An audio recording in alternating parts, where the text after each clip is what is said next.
మనిషిని భ్రమ పెట్టి పాడు చేస్తా ఉన్నాడు జీవితాలను.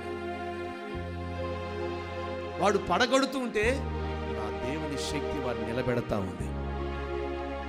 ఈ రాత్రి కట్టబడిన ఈ బలిపీఠపు ప్రార్థనల ద్వారా నా దేవుని శక్తి మిమ్మల్ని నిలబెట్టునుగాక, కట్టునుగాక, బలపరుచునుగాక, బలహీనతలో జయమిచ్చునుగాక, స్వస్థతను ఆరోగ్యమిచ్చునుగాక, పోగొట్టుకున్నవన్నీ తిరిగి మరలా సంపాదించుకునే శక్తినిచ్చునుగాక.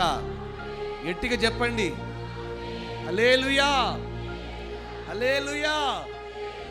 నేను ప్రభువుని అడుగుతా, ప్రభు ఒక్క ఛాన్స్ ఈసారి మాత్రం జాగ్రత్త తీసుకుంటాను. ఆయన పాపం వీడు ఛాన్స్ అడుగుతున్నాడు కానీ ఇస్తాడు. సంపూర్ణమైన ఆరోగ్యం కానీ ఒక నెల రోజులు మళ్ళీ మామూలే. అలా కాదండి, అలా కాదు. మన జీవితంలో ప్రభు మనకిచ్చిన అవకాశాన్ని మనం సద్వినియోగపరచుకోవాలి. మీకు ఇచ్చిన బిడ్డల విషయం, మీకు ఇచ్చిన కుటుంబ విషయంలో, మీకు కలిగిన వాటి అన్నిటి విషయంలో నా ప్రభు చెప్తున్న మాట ఒకటి, పడద్రోయబడే అంత వరకు వెళ్ళమాకండి. సాతాను ప్రేరణలకు చిక్కబడి ఇరుకులోనికి వెళ్ళమాకండి.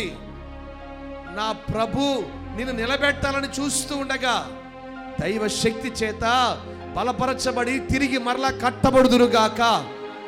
జాగ్రత్త పడండి. ఏలియా బలిపీఠం కట్టాడు. దేని కొరకు? అక్కడ ప్రార్థన చేస్తా ఉన్నాడు.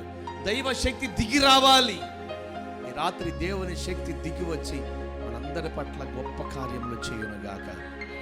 సమస్యలు తొలుగునుగాక, శోధనలు తొలుగునుగాక, కలవరములు విడిచిపోవునుగాక, వ్యాధులు నిర్మూలమగునుగాక, చీకటి కార్యములు తెరిమి కొట్టబడునుగాక, ప్రతి శోధన ప్రతి ఇంట నుండి దూరమగునుగాక, వెంటాడే శోధకుడు మనల్ని విడిచిపోవునుగాక, దేవుని శక్తి మన పట్ల తన కార్యములు జరిగించునుగాక.